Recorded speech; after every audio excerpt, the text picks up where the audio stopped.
வணக்கம் ஐயா வணக்கம் அம்மா வணக்கம் தம்பி வணக்கம் தங்கை வணக்கம் இங்கே வந்திருக்கோம் எல்லாருக்கும் வணக்கம் வணக்கம் வணக்கம் காலையில எந்திரிச்சு வாசலில கோலமிட்டு வந்திருக்கோம் பெண்களுக்கு வணக்கம் ஆக்கி வச்ச சோத்தை சாப்பிட்டு விட்டு குடுக்க சொல்லக்கூடிய அமர்ந்திருக்கும் மஞ்சா சிங்கம் நடுவர் ஐயா அவர்களுக்கு வணக்கம் வணக்கம் வணக்கம் உட்காருங்க வணக்கம் சொன்னேன்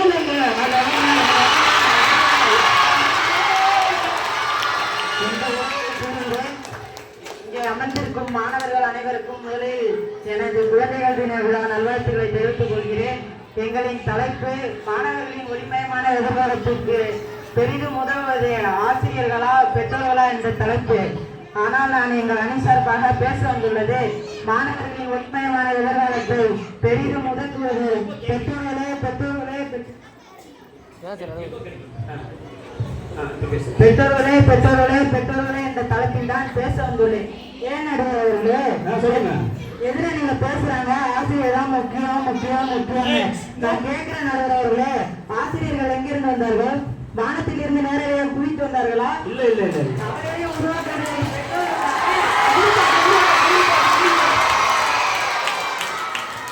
ஒரு தாய் ஒரு குழந்தையை பெற்றிருக்க எவ்வளவு சிரமப்படுகிறார்கள் என்பது தெரியுமா? 10 மாதம் ஒரு குழந்தையை அவள் வயிற்றில் சுமந்து பெற்றெடுக்கிறார். இதை ஏன் நான் குறிப்பிடுகிறேன் என்றால், என் தந்தை 40 வருடமாக வெளிநாட்டிற்கு சென்று எனக்காக உழைத்துக் கொண்டிருக்கிறார். அந்த ஆசிரியர் உழைக்கிறார். 40 ஆண்டு காலம் எங்க அப்பா தான் எனக்காக உழைக்கிறார். அந்த காலத்தில் அம்மாவிற்காக ஒரு பாடல் பண்ணாங்க. அம்மா நான் சும்மா இல்லைடா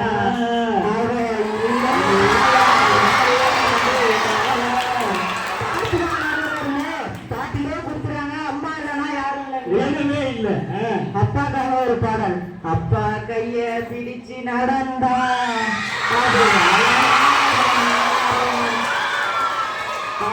ஆசைப்பட்டு கொஞ்சம் போது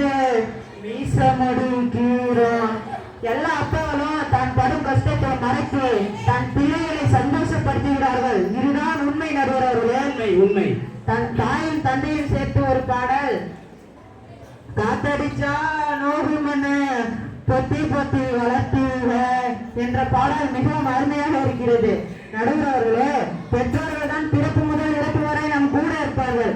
நடுவர்களே, எந்த ஆசிரியராவது ஊதியம் வாங்காமல் உழைக்கிறார்களா என்று சொல்லுங்கள்.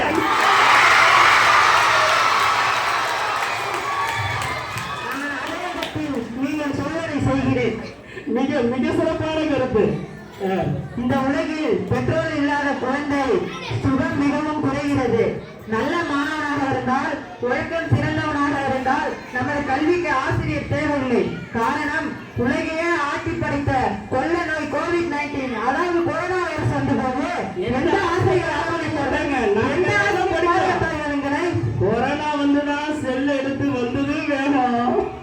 நமது பெற்றோர்கள் தானே நம்மளை பாதுகாத்தாங்க. 14 வருடமாக ஆசிரியர்கள் உழைக்கிறார்கள் தான், இல்லை என்று சொல்லவில்லை. பள்ளியில் மட்டும்தான் ஆசிரியர்கள். ஆனால் பெற்றோர்கள் அப்படி இல்லை. நல்லதாக இருந்தாலும் கெட்டதாக இருந்தாலும் எங்கள் கூடவே வருவது எங்கள் பெற்றோர்கள் என்பதை அடித்து கூறுவேன். நடுவர்களே, உங்களிடம் ஒன்று கேட்கிறேன். ஓரிரு ஆண்டுகளான குழந்தையின் வாயில் இருந்து வரும் முதல் சொல் என்ன நடுவர்களே? சொல்லுங்கள். அம்மா. பார்த்தீர்களா நடுவர்களே, அந்த குழந்தைக்கே தெரிகிறது பெற்றோர்கள் முக்கியம் என்று. எந்த குழந்தையாவது ஆசிரியர் என்று முதலில் சொல்லுமா? சொல்லுங்க அம்மா. பாத்தீங்களா, ஒரு சின்ன கதை ஒன்று சொல்றேன். உண்மை கதை தான். என்னோட உறவுல ஒரு பையன் சின்ன வயசுல நல்ல பையனா இருக்கான். அந்த பையனை பள்ளியில் சேர்த்தாங்க. அவனும் படித்து கடைசியா 10ஆம் வகுப்பு பொதுத் தேர்வு எழுதி ஃபெயில் ஆகிட்டான். அவனோட ஆசிரியர் திட்டுறாங்க. அப்ப அவனோட பெற்றோர் மட்டும் சொன்னாங்க, உன்னால முடியும், நீ படிக்கலனாலும் ஒரு தொழில் கத்துக்கிட்டா உன்னால வாழ முடியும்னு சொன்னாங்க. அந்த பையன் அதை ஏற்று ஒரு மெக்கானிக் கடையில் வேலைக்கு சேர்ந்தான். அந்த கடையில் 2 வருடங்களாக வேலை புரிந்தான். இப்போ அந்த தொழிலை கற்று வேறு இடத்திற்கு சென்று ஒரு மெக்கானிக் கடையை நிறுவி 4 வேலையாட்களை போட்டு இன்று பல ரூபாய் வருமானங்களை ஈட்டுகிறார்.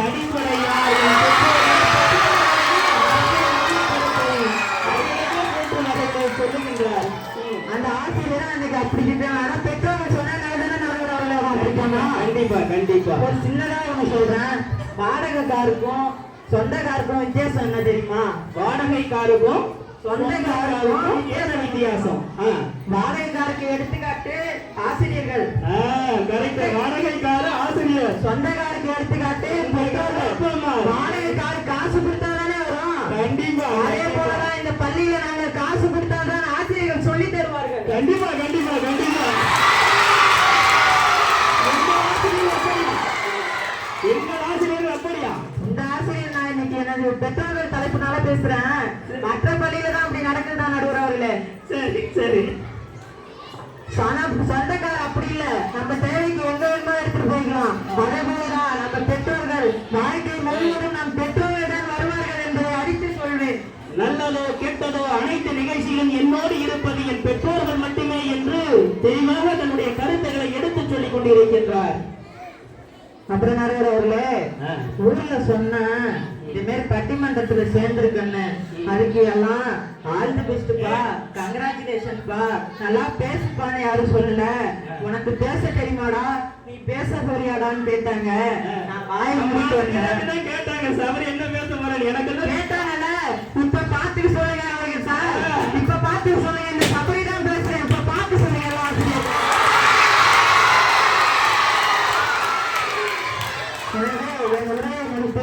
மாணவர்களின் ஒளிமயமான எதிர்காலத்தை பெரிதும் உறங்குவது பெற்றோர்களே பெற்றோர்களே பெற்றோர்களே என்று கூறி என் நடுவர் எங்களுக்கு தீர்ப்பை வழங்குமாறு கூறி இங்கே எனது உரையை கேட்டு கண்டுகளித்த அனைவருக்கும் நன்றி கூறி இந்த வாய்ப்பை எனக்கு அளித்த நடுவர் ஐயாவிற்கு பல கோடி நன்றிகளை தெரிவித்து நன்றி கூறி விடைபெறுகிறேன். நன்றி, வணக்கம்.